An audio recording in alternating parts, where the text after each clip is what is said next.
So rather than just have one of us talk and then the other one talk, we're going to try to do this in a little bit of a sort of back and forth and conversational manner. We've chatted a little bit before about how we approach things, and we see things pretty eye to eye, so hopefully we'll not be giving you contradictory messages today. I doubt we will. Until we do. Until we do. So we're going to start off with things, how to think about before you even get to the exam. So how do you do well on an exam partly depends on what you're doing in class leading up to it. And so one recommendation I have is to sort of be an active learner. And that means that you shouldn't let a week go by where you are really confused about what's going on in the classroom. If there is a week where you don't follow what's going on, you need to go back, take a look at your notes. You should take advantage of office hours, and you should sort of be figuring out how what you're learning fits in with everything else. So when the professor actually finishes a unit on something, you should be able to say, okay, I understand how this piece fits into the sort of larger perspective of what I am learning. Yeah, no, I completely agree with that. I mean, one of the ways, sort of my macro thing, is in some ways doing well in exams involves preparing yourself to do the thing you're going to do. And the thing you're going to do is you're going to be presented with an unfamiliar fact pattern that it may not be immediately obvious what the topic of the question is. And one of the skills you need to develop is figuring out how to figure that out. And passively consuming each day's reading as a discrete chunk does not help you do that. I'm sure different people vary. I mean, one of the things I constantly do in my classes that tries to model that is I constantly ask people about how this relates to something we did last week or something we did the month before. And a lot of people really struggle with that, particularly at first, but that is an absolutely vital skill because that's what you do on an exam. You have to figure out how this new information relates to something you did 2 weeks ago. And so part of that is being an active learner of that material. So I completely agree with that. So then there's sort of how to think about outlines. And I would say that outlines are sort of a means, they're not an end, right? So at the end of the day, as you're walking into an exam, it shouldn't be, look at the pretty fonts I have, and I tied it in a bow, and if I were going to hand it to somebody, it would be publishable, right? What you need to have with an outline is something that you have read and worked through so many times that you don't need to look at it by the time you get to the exam. Because I think one thing that happens is people think, well, I've got an outline, and then I'm just going to be able to use it and refer to it when I get to the test. But if you are reading a fact pattern and you don't know your outline cold, you'll never spot the issues. You can't spot issues you don't know exist, and you don't know the issues exist unless you actually know your outline. So it's not the kind of thing where you should think at 8:59 before you take an exam at 9 a.m., now I need to finish my outline. You should have your outline finished relatively early so that you can work through it over and over and over again, so you're not actually hoping to look at it during the exam. Completely agree.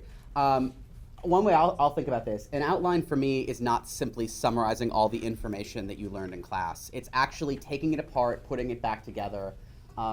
It shouldn't necessarily follow the order you learn things in class. My goal was always, when I thought about this when I was taking exams is, the goal is not to have the longest outline possible. The goal is to have the absolute shortest outline possible. The goal is to summarize everything important about this class in 12 pages. Can I cut this? Can I consolidate these? Because what that allow you to do is you'll realize that at some point, oh, as it turns out, this test we studied over here and this test we studied over here are actually the same test. I don't need to list them twice in my outline. Now, that's of course instrumental. The real goal is to realize that they're actually the same test, and once you realize they're actually the same test, it will help you apply them on the exam. So for me, I completely agree. I mean, you could literally, as you're walking to the exam, take your outline and throw it in the garbage. And if you've done your outlining correctly, you've lost nothing from the benefit because it's not for the exam. It's for sort of organizing and structuring your thinking before the exam. And ultimately, the only person who can really teach you the material is you. So one of the ways I think of the outline is it's your attempt to teach the material to yourself in a way that makes sense to you, that's going to allow you to access and retrieve the information on an exam. I completely, yeah. So one thing we probably disagree about a little bit is the sort of goal of getting a smaller outline. I was never sort of able to get an outline down to 12 pages. I think my outlines tended to range like 40 to 50 pages. But I do think that if your outline is longer, and I know what I think I know what you're going to say in response to this, but you want to have something that's sort of like a one-page checklist.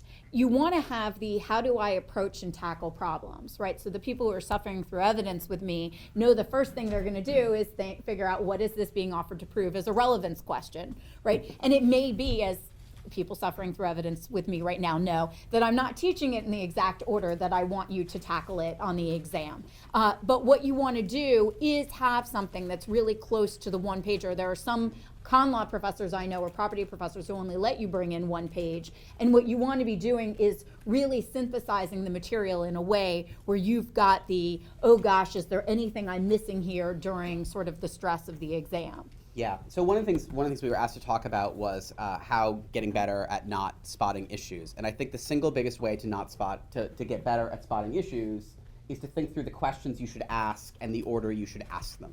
Right? The way people miss issues is that they don't the way you miss an issue is first and foremost by not even considering that X might even be an issue. And the way that you don't consider whether X might even be an issue is that you haven't put it in your list of mental. I mean, I'm a huge believer in checklists. I will say till the cows come home, if you told me I only get one page going into any task at all, I want a one-page flowchart. That is the one thing I would pick. Ask this, then ask this, then ask this, then ask this, then ask this. That's how you avoid missing issues. The way you avoid missing issues is spending a lot of time thinking about the things you need to think about and the order you need to think about them, so you don't get sort of off over here and not realize there's this gigantic thing over there. So I'm a huge fan of that. I think it's part of preparing for the task you're going to have to do. And the task you're going to have to do is to tackle an unfamiliar fact pattern with tremendous time pressure and stress. And when people are under time pressure and stressed, they do dumb things. You will do dumb things. People do dumb things when they're under time pressure and stress, and you can't eliminate that, but what you need to do is plan for that to happen, and then plan for what you're going to do when that happens.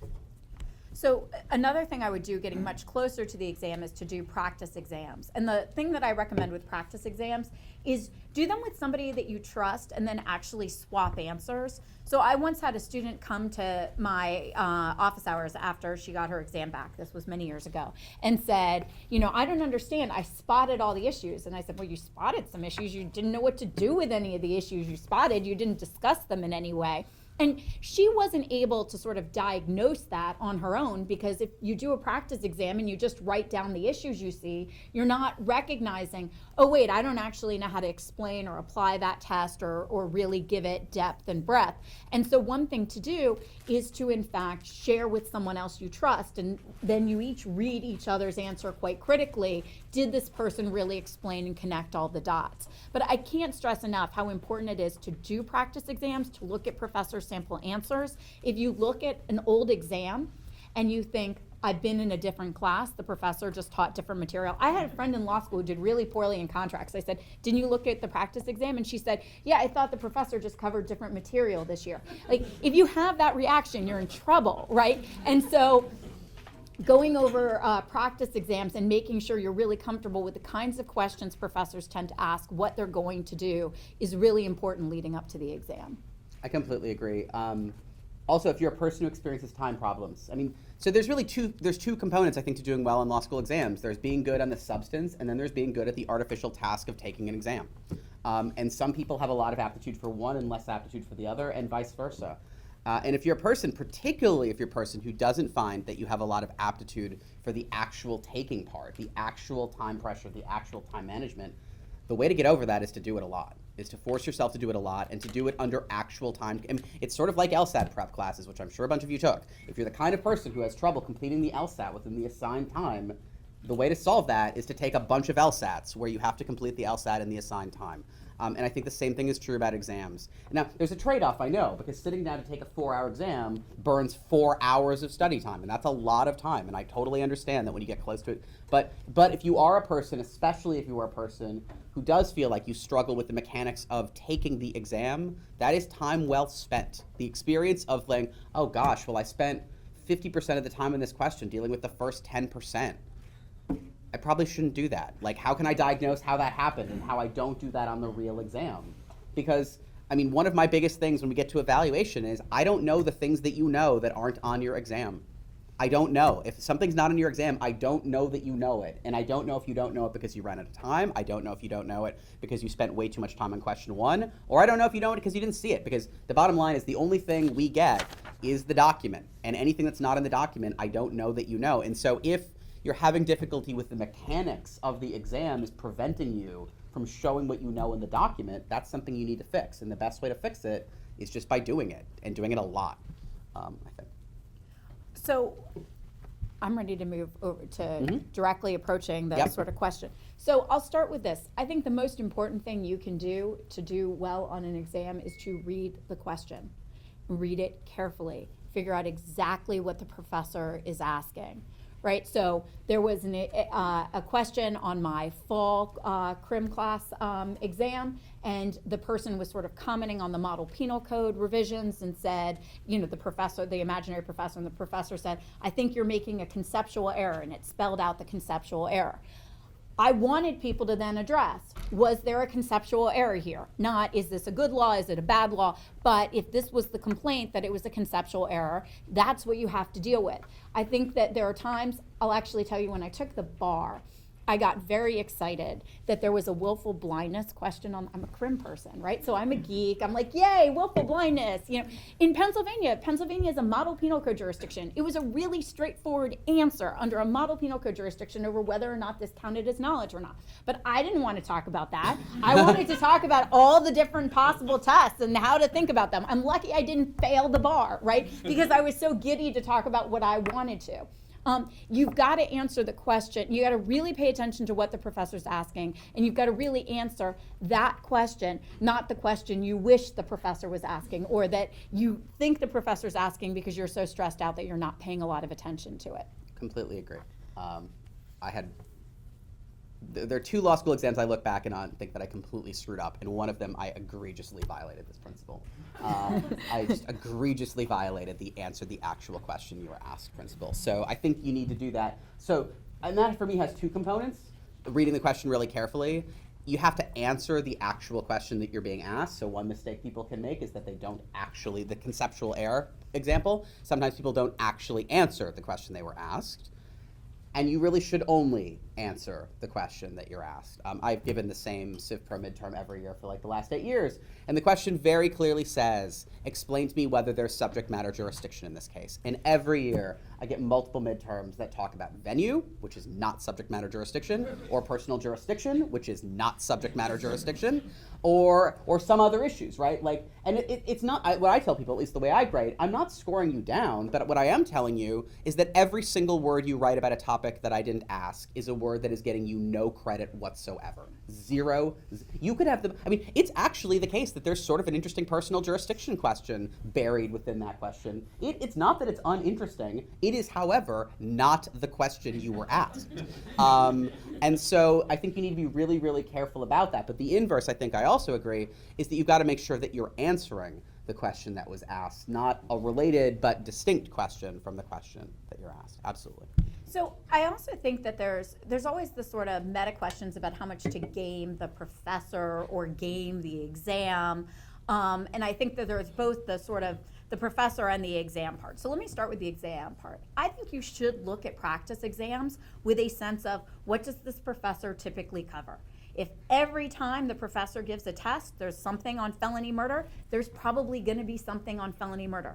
In Civ Pro, if your professor, like mine, spent 80% of the time on personal jurisdiction, there's going to be a question on personal jurisdiction.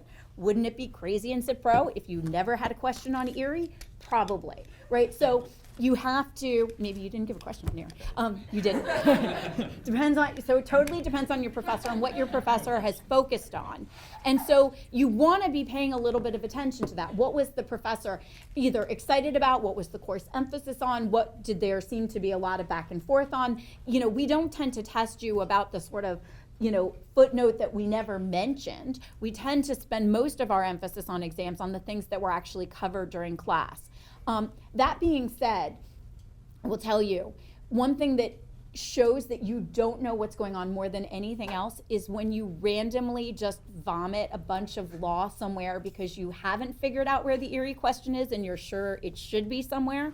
So you decide, like, I haven't seen an Erie question. Why don't I put 3 paragraphs here just to show I learned something about Erie? That shows that you didn't learn anything about Erie if you sort of put that in that particular spot. But I do think that you at least want to game things in terms of the sense of you should expect a test to test what you've learned, and that will be thinking about what has been going on in class and what the professor has emphasized. Yeah, we're usually not very subtle. Like, we're really not. I also think paying just very careful attention to what you talked about in class. Things that people talk about again and again and again in class are likely to be on the exam. Things that people gloss over are not likely to be on the exam. So I think that's, I guess I'd start with sort of the usefulness of the signal. If you can get 7 practice exams from a person, you should have a very good idea of what the exam is on, because you will start to see that we are very predictable. Failing that, 1 or 2 practice exams. Failing that, what are the things you talked about in class over and over and over and over again? That's another good signal. And then just what did you spend the most time on? I guess one way to think about it is, in particular, places where the class gave way more emphasis to something than the book, that's something there's a very good prospect that's going to be tested on. So I think that all makes sense, trying to figure that out as much as possible. And that fits for me under the sort of global header of try to anticipate the task you're going to be asked to do, because the more time you spend anticipating the task you're going to ask to do, the better you'll do accomplishing the task you were asked to do. Do you want to talk about the overthinking this now? Well, I was going to do the side of don't overthink the professor. Yeah. That's what I was saying. So, right. So I don't know, I'm a little allergic to the idea of like really gaming professors, or that professors all want different things, as though we don't all want good legal arguments. I do think that there's probably a little variation in terms of, so I give tests that I think are both breadth and depth tests. Right, which is both, you get points for hitting a lot of issues, and you get points for hitting issues well, and there may not be time to do both of those things, but you're going to get points either way. And I think that professors will tell you a little bit about those sorts of things. But I think sort of trying to get in the head of like, where is this professor thinking, she seems to hate hearsay, so I should come out that everything isn't hearsay or something. I think you can sort of overthink that and be distracted from thinking like, I'm doing this to practice being a lawyer, right? We put you in positions where you get to be lawyers, and we want to see good legal arguments. And there is actually, I think, pretty good consensus among the faculty about what looks like a good legal argument and what looks like a bad legal argument. And I think trying to gauge at the margins is probably overthinking it and not time well spent. The only caveat I would give is, if someone specifically tells you what they want or don't want, do that, or don't do that, as the case may be. If there are word limits, follow them. If there are length limits, follow them. If they tell you, I want you to never say anything without answering why do you think what you just said, do that. Right, I definitely agree with don't try to, I completely agree with don't overthink it, don't try to psychoanalyze anyone. But it's not psychoanalyzing someone to say, if they say, I want you to do X, to then do X. That's not psychoanalyzing someone, that's listening. And I would encourage you to do that. Okay, you want to go on to the exam itself? Sure, so the exam itself. So I think that working through sort of a legal argument, being very methodical about it. I know some of you are CRAC or CREAC, I guess, other legal writing professors use, or IRAC, but basically, right, this statute is unconstitutional, period, right? Then, here are the rules that apply, then applying those rules, right? And then coming to a conclusion is sort of what we're looking for. Well, not sort of, it is what we're looking for. Rule statements don't typically, for most professors, help you very much. You should put rule statements down so we know you know the law, so you know the law you're applying, but we don't want the same sort of in a legal writing, how you'd give 3 paragraphs on the law. We know what the law is. Just show us you know what the law is quickly, and then spend most of your time on the analysis, right? What we want to see is you thinking through and working through, the sort of gray areas. So I have a little can I give my little example? So this is really dumb, but it'll work. Okay. So in primary color land, you've learned the following three cases. If a gray car gets into an accident with a blue car wins. If gray car gets into an accident with a green car loses. And if gray car gets into an accident with a pink car, if it's 51% or more red, then in fact it wins. But if it's less than 50% red, then it loses. So then you get a test, and in that test, gray car, your client, gets into an accident with a turquoise car. So here, I've written how you should analyze this. In this case, our client, gray car, will be victorious over the defendant's turquoise car. Turquoise is a color halfway between blue and green. The defendant will argue that under the pink percentage rule, if his car is 51% blue, he should win. We will argue, in contrast, that the rationale behind the green car case applies here as well. Namely, to quote Justice Trump's opinion, yellow is a color for losers.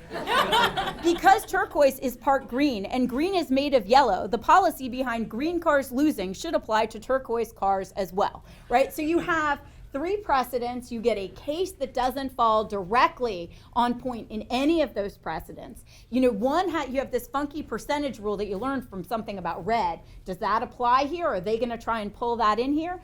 Or how do I resolve this in terms of blue versus green? Well, what was the policy underlying those decisions? And what about that policy should lead to one side winning over the other side, right? So all of it comes not from just saying blue wins, green loses, pink, it depends on the percentage. It all comes from how do you then know how to apply it in any given particular case. And all of your points come from explicating that, from giving us the argument, from giving us the counter argument, from telling us why you think that one side has a stronger argument than the other. All right, so what grade do you give me on my turquoise card? Okay, so there's a lot of things that I want to. So I think one of the most common misconceptions, and I think it's totally understandable on your part because it's something that we kind of do. You'll frequently get an exam that tells you to write a memo. And you think, I've learned how to write a memo. I took a class. It was called Ellard. No, that's not the memo I want. That memo is way too long. That memo is way too padded. That memo has all kinds of things that are going to earn you no credit whatsoever. That memo has a statement of the question presented. I know what the question presented is. I wrote the question presented. So I don't need you to tell me what the question presented is. That memo has a summary of, I don't need a summary of your conclusion. Your essay is going to be 4 pages long. It does not require a summary of your explanation. That memo has a statement of the facts. Once again, I wrote the facts. I don't need you to summarize the facts of the question for me. And so I think the single biggest thing that people spend an enormous amount of time on is sort of throat clearing in exams. And sometimes it's our fault because we told you to write a memo without telling you, I don't mean a memo like that. I also similarly think people spend a lot of time just stating a bunch of rules, which I think is also pretty much worthless on an exam. I guess one way to think about it for me is I would never state, okay, this is overly broad, but I would have a strong presumption against stating rules that you do not immediately apply to the fact situation at hand.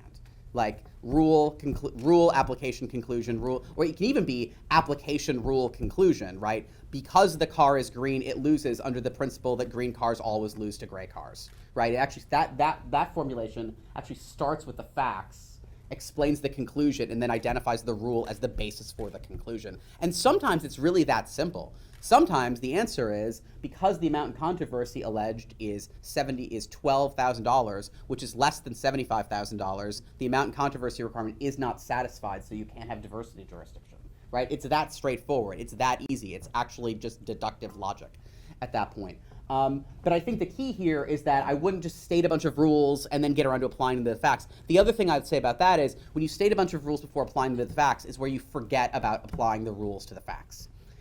If you have basically a rule that you will never state rules without immediately applying them to the facts, it's far less likely that you'll forget to apply them. This results in my preferred formulation of exams is that the first part of the exams tend to have very, very, very short paragraphs. It goes like rule, fact, application, conclusion, paragraph break, rule, application, paragraph, conclusion, paragraph break, so that when you then get to the more difficult question of how to treat the turquoise car, I think that's the other thing, and we'll go into sort of identifying issues that are difficult versus issues that are simple. One of the things that's also really helpful about stating the rule and immediately trying to apply it is it will help you do a very important thing to separate on exams. There are questions that are easy, and there are questions that are easy and obvious, and there is a right answer. And there are parts of the question that are not easy and not obvious, and there is not a right answer. And another place that people get into trouble is they burn way too much time on the first, and they spend way too little time on the second. That is to say, you do not need a dense paragraph to explain to me why a complaint that only alleges $12,000 in damages does not support diversity jurisdiction. There is a clear rule, there is a clear fact, and it is 100% clear how that rule applies to the facts of that case. That should be 2 sentences at absolute most. On the other hand, you have this question about the turquoise car, and the first thing you do is, can I plug a rule in here, right? And the answer is, well, I can't, because I don't have a rule about a turquoise car. I have rules about pink cars, and I have rules about green cars and blue cars, but I don't have a turquoise. But the way you discover that in some ways is that you try to apply the formal rules you have, and you go, there isn't a rule about a turquoise car. Okay, so now I've tentatively identified a harder issue, the harder part of the question. There is not a clearly right answer to this. So now I have to figure out, how do I go about it? Well, I guess I have rules about green cars and I have rules about blue cars, and this is actually a great example, because now you can make another mistake. You can just assert that the outcome is X. Having identified the difficult issue, the next mistake that's very frequently made is the person simply identifies the issue and just says, therefore, the outcome is X. You're like, what do you mean, therefore, the outcome is X?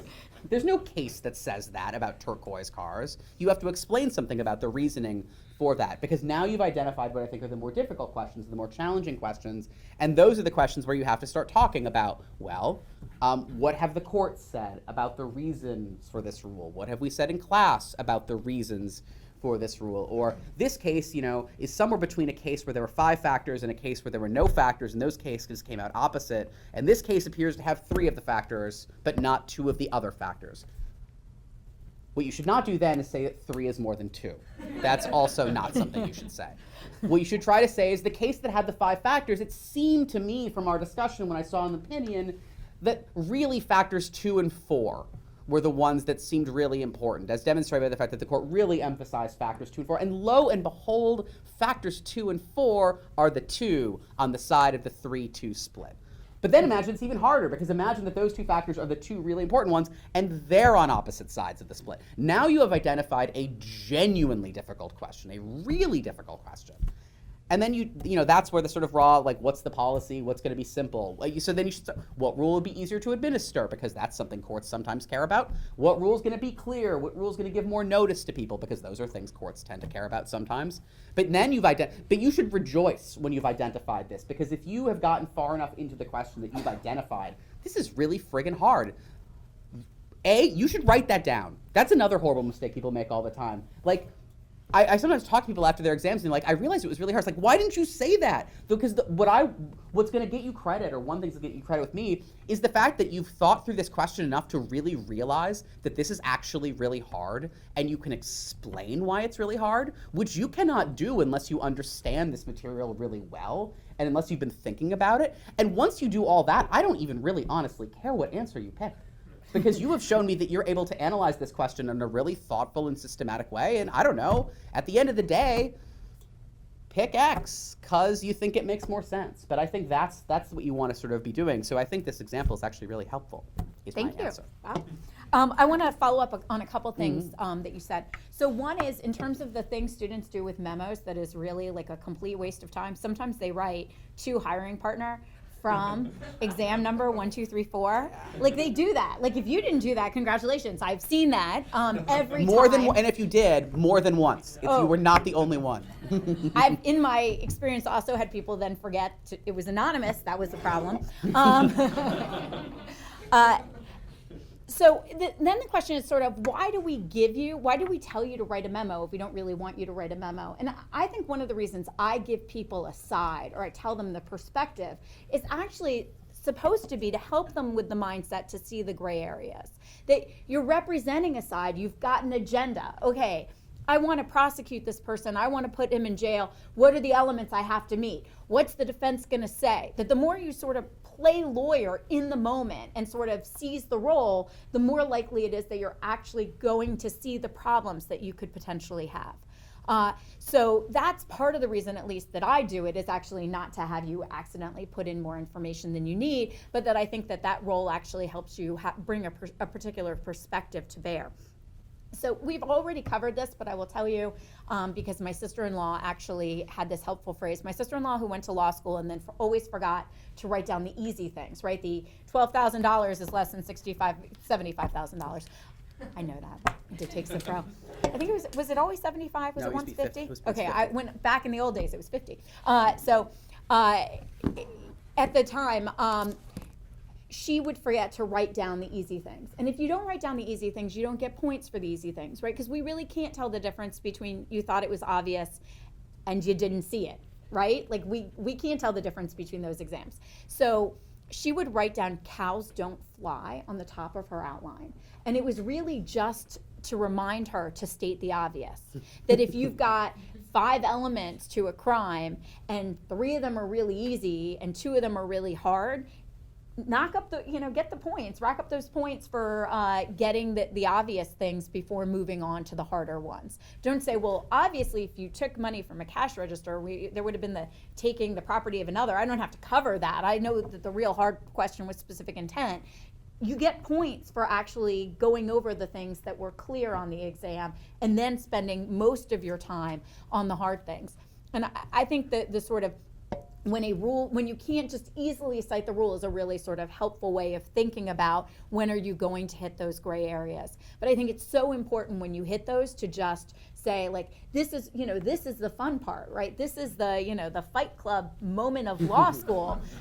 You don't run away from it. You don't conclude because it's hard. You show us how hard it is. You say, you imagine your professor and you say, I'm going to show you, tried to put something really hard. I'm going to show you how hard it is, and I'm going to analyze this, and you're going to be so proud of everything I learned by the end of it, right? You should have that kind of attitude when you're taking the exam. Like, I'm going to analyze the bejesus out of this, right? That should be your approach to getting to those hard gray areas. Because it's true, we don't actually care what conclusion you reach. We care about how you reach it. On the issue that's actually hard. On the issue that's hard. On the easy issues, we will be very unhappy. If you think $12,000 is sufficient for personal jurisdiction, then you're just you're wrong. in trouble. So that relates a little bit of the sort of why you're interrogating why you're saying it. The one advice I give to a lot of people, I think, every time I talk about exams, if you ask me what the single biggest distinguishing characteristic of the highest scoring exams is that they make far more liberal use of the actual or the implied word "because." The single biggest thing that separates the highest scoring exams from all of the rest of them is that the highest scoring exams never, or almost never, assert anything without immediately saying why they think that. And one question that comes up, I know for me a lot, is the questions about citing, like whether you should cite cases or how, or whether you should use authority on exams. I think one of the strongest ways you can do that is to answer the question because, why with because. So you're going to just assert something, right? This is dangerous, I'm going to try to reference something from criminal law. But there's a strong presumption against strict liability crimes. Why? Because the Supreme Court has said that. In Morissette. In Morissette, right? Great. Right? So that's a use of it, right? We should not lightly assume. So the question is, what are the elements of this statute I've been presented with? What do I have to prove? Well, on its face, it doesn't say anything about mens rea. But there is a strong presumption against strict liability crimes. Now imagine that this hypothetical interlocutor would ask you, what is the basis for the assertion that you just made? And then you would say, Morissette is the basis for the assertion that I just made. or Rule 12 is the basis for the assertion that I just made. So that's one, I think, really successful use of authority. And one of the things that'll help you do is more similarly applying those difficult issues. When you say, well, turquoise wins because turquoise is really more blue than green. And then someone says, and what's your authority for the proposition that turquoise is really blue, not really green? And I say, I mean, it just is. That's not a good answer. I didn't write a complicated hypothetical that could be resolved by you just asserting that you think turquoise is more blue than green, right? That's not what the question is designed to do. And so then you have to think, well, gosh, now I have to think, well, is it, and that's what the, also, there's a big hint in this fact pattern. The big hint is the fact pattern about the pink car. Why is there a question, why is there something in this fact pattern about a pink car? It's in there precisely to provide you with a precedent for how to deal with colors that are between different shades of a color. So you should assume you're going to use it. So, what else?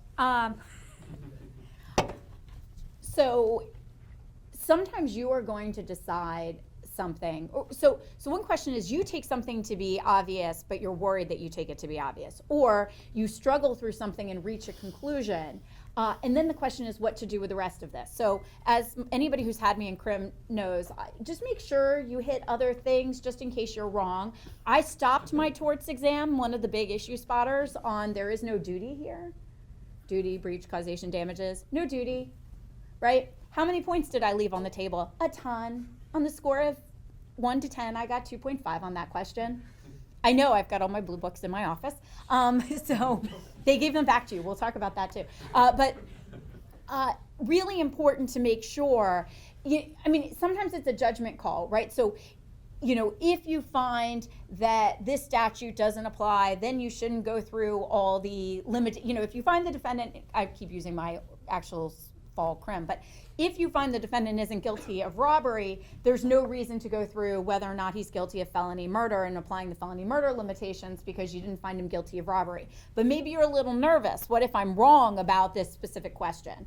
Well, in the event that I'm wrong about this, then you go on and continue with that question. One big hint for that is how much time you've been allocated for the question. So if it's a 5-minute question, you're probably not wrong. If it's a 45-minute question, or you've been told it's a lot of points and you've been able to resolve it really quickly, be worried, right? Or at least cover your bases and go over various things. Professors sometimes aren't fallible. They can put something in an exam and not realize that you could reach a particularly reasonable conclusion. But you should, of course, be, telling us, well, if in fact there is a duty here, then what do we do from there on? Because you've been given the time that says the professor thinks you should have more time to talk about other things. Yeah, I think that's a huge indicator one way or the other, actually. I have 2 examples. So my crim law exam, I made the horrible mistake. I had these 2 friends that I studied a lot with, and I made the horrible mistake, I know, but a lot of you made this mistake too. You took your exam, and then you went to talk to your friends about the exam you just took, which is a terrible, terrible, terrible mistake. And I actually vividly remember being at Buffalo Wild Wings with my friend Dave, who, if he watches this. And I remember we were talking about the crim exam, and I said, what did you think about issue X? He's like, there was no issue about issue X. I was like, what did you think question 2 was about? He was like, I don't know, I just thought it was about duress. I was like, it was really obvious that there was no duress. I mean, yes, I agree, it was sort of about duress, but that was a 5-minute duress. What'd you do? Oh, that was it. I told him that I'd run out of time on the exam. He's like, oh, I finished half an hour early. I was like, why'd you finish half an hour? He's like, well, because question 2, I did it in 10 minutes. I was like, that was a 60-minute question. You probably missed something. And then I said, well, what did you say about X? He's like, there was no issue about X in that question. He's like, well, we should probably stop talking now because this isn't going to go anywhere. But the inverse of that is also true. The inverse of it also is true. If you get a question that you've been told you should only spend 10 minutes on it, and you think, hey, there's a straightforward answer. There was an issue on my Civ Pro exam in the fall. It was a claim preclusion issue, and the parties weren't in mutuality, right? And for claim preclusion, it's an absolute requirement that the parties be in mutuality. They weren't. That was the answer. It was a straightforward, can't have claim preclusion, there's no mutuality between the parties, I don't need to analyze anything else. But I like that, Kim's point. The one way you hedge against that risk, I think, is that you can talk about the other things but do it very, very briefly. I mean, I think you could say, like, there's a threshold massive problem here. There is no mutuality. Now, if we somehow could get over that crippling and fatal problem, it appears that 3 of the 4 other elements are very straightforwardly satisfied here. The 4th would be difficult. But again, for the reasons I've stated before, there's no mutuality. So that, one way to hedge your bets against the I'm pretty sure, but what if I'm not? But I certainly agree on, I would never on a 4-factor test literally not talk about the 3 of the other 4 under any circumstances. That's a bad mistake. Don't do that. It's my first exam in law school. First question on the first exam. My first exam in law school is also torts. I also had torts for my first law school exam. There was very little torts on my torts exam. Say that into the camera. No. He's the person I had from torts is not here anymore. So we should probably. So I was gonna just do sort of the getting your grade and how to react, and then we should probably take questions. Absolutely. So as I said, I have all the blue books they would give me back from my law school experience. I really believe in following up on your exams. Like, look, professors are different about how they do things. Some people will meet with you. Some people will only meet with certain people in the class, depending on how you did. Some people will have a sample answer. Whatever it is, whatever they give you, take advantage of it. Right? I was never happier than having, somebody who'd written all over my exam. So I knew the things that the professor liked, the things the professor didn't like. If they gave back the checklist they used, that was super helpful to see what I was getting credit for and not getting credit for.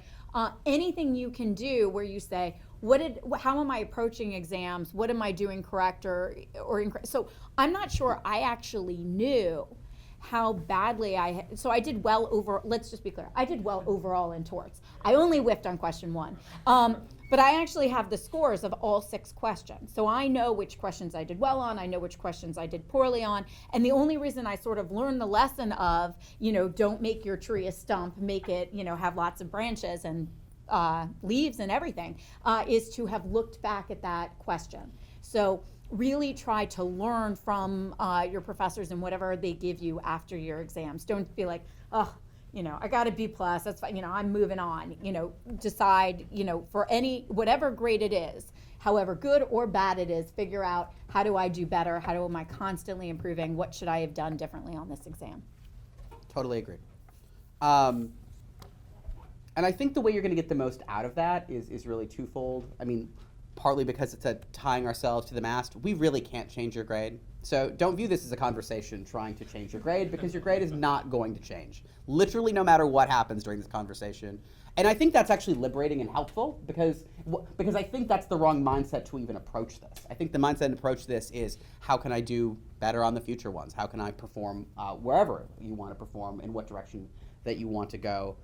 I think the other thing to be cognizant of, look, giving people constructive feedback is not fun for a lot of people. It's also not fun to hear. I mean, as a person who has both given and received constructive feedback, I know that it's not super fun for either person. But I think the thing I said on the front end about the mindset is useful to think about. Ken Abraham said this about getting comments from people on your articles. People almost always underhear the criticisms and overhear the praise. Because the person giving you the feedback, look, especially in many ways, I mean, I'm actually way more comfortable telling people who got A's in my class all the things they screwed up on the exam. Because at the end of the day, they're going to walk out of my office having still gotten an A on the exam. Telling people that they mess things up is not super fun. It's really not fun if the person is defensive. It's really not fun. And it's easy to be. I mean, I don't mean to criticize any, but it's easy to be. But I think one real danger is to underhear the constructive criticism part of the feedback, or to minimize it, or to make it less than it is. And I think partly because the person who's giving the feedback will often be inclined to kind of soft sell those things. So I think as difficult and as unfun as it is, you want to really, really pay attention when you get the part that says, I'm not sure that this part was as successful as it might have been, which may be a euphemism for something like, that was a gigantic mess, and we should probably not do that again. Because if you want to get the benefit, you need to hear, you're not going to be able to benefit from the feedback if you don't really hear the feedback that's being given, I think is an important thing now. All right, so should we take questions? Yes.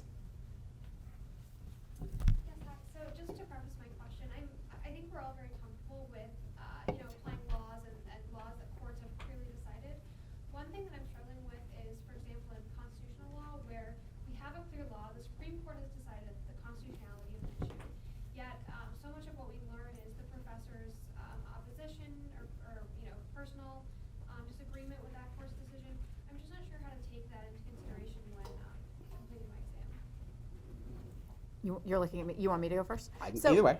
Um, I think that what you should see about what the professors do, so I don't teach con law, but I taught crim, as you know, and I'm a retributivist, and anybody who was sitting in my class knows I'm a retributivist. So then the question is, what does that have to do with what you're learning?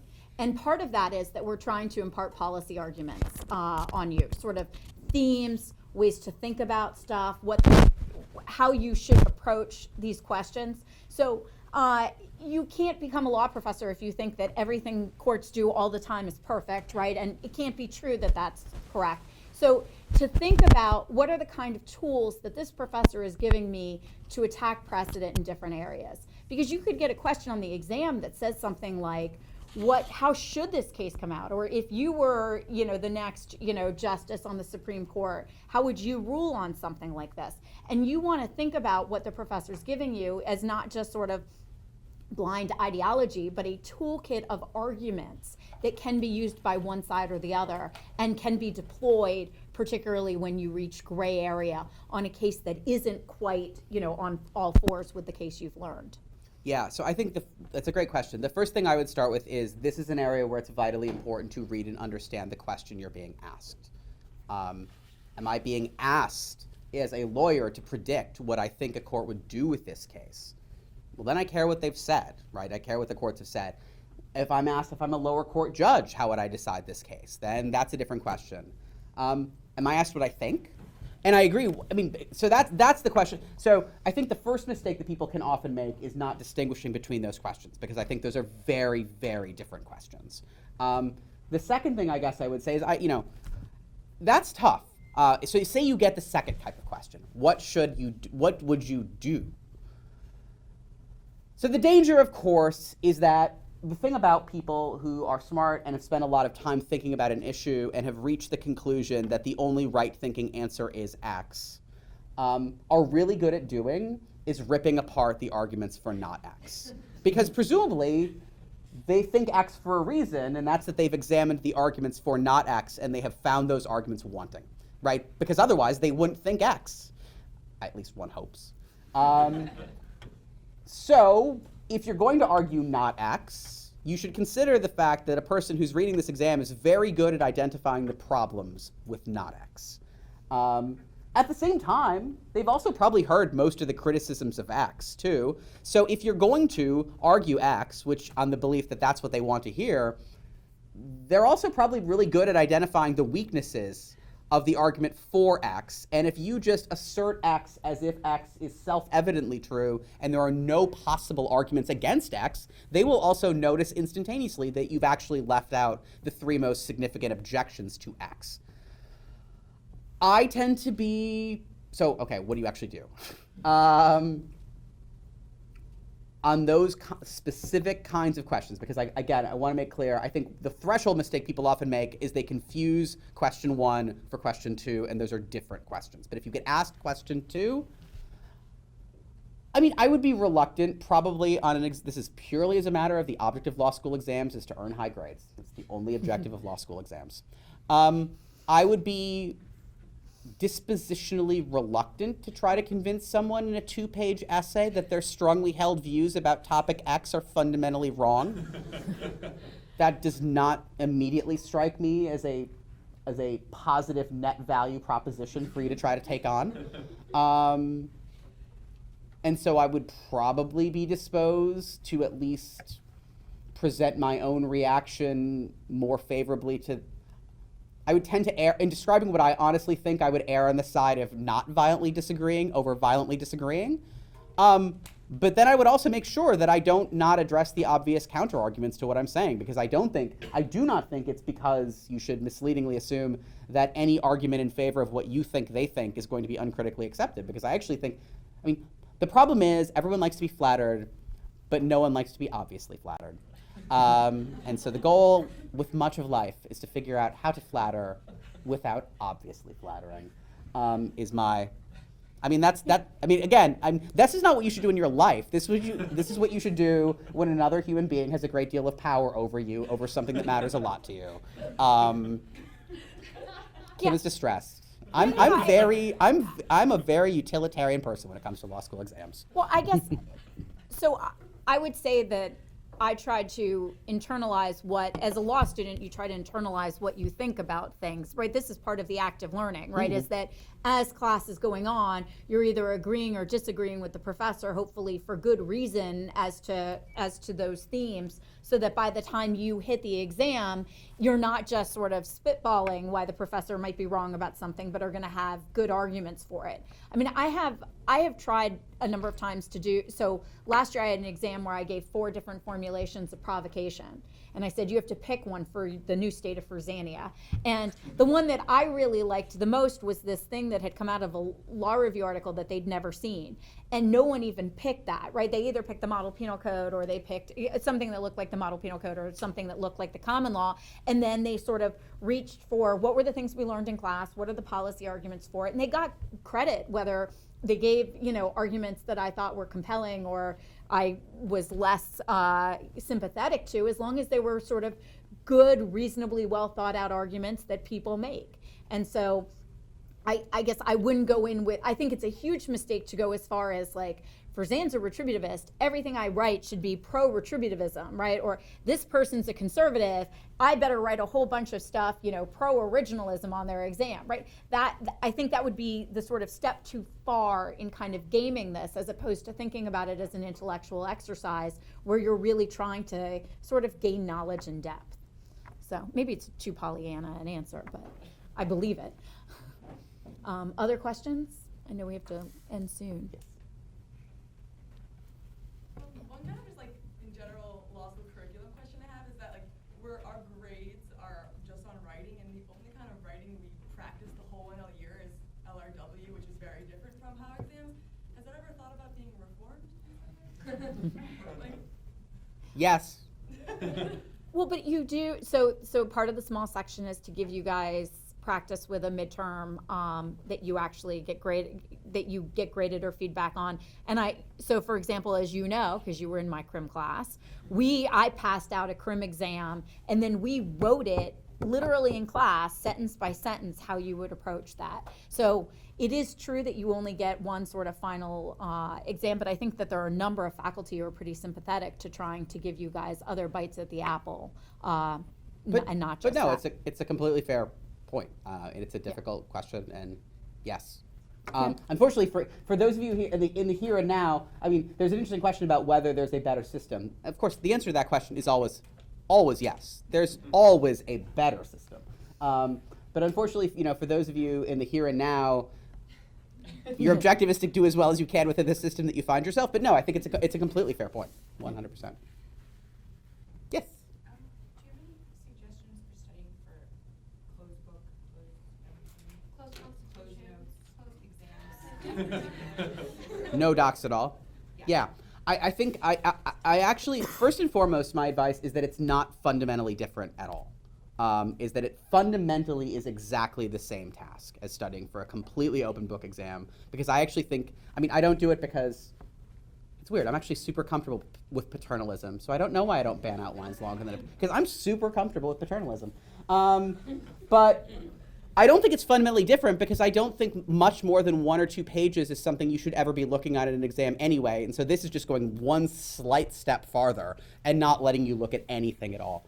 I think the single biggest thing I would say for me would be the difference is that puts an even higher premium on really thinking through the checklist so that the checklist comes to you intuitively even without one piece of paper. I actually think the only really concrete difference I would suggest then is I think you need to memorize your checklist. Because I think that in some ways the most important thing you walk into the exam with is, I will start here. I'll just take con law, for example.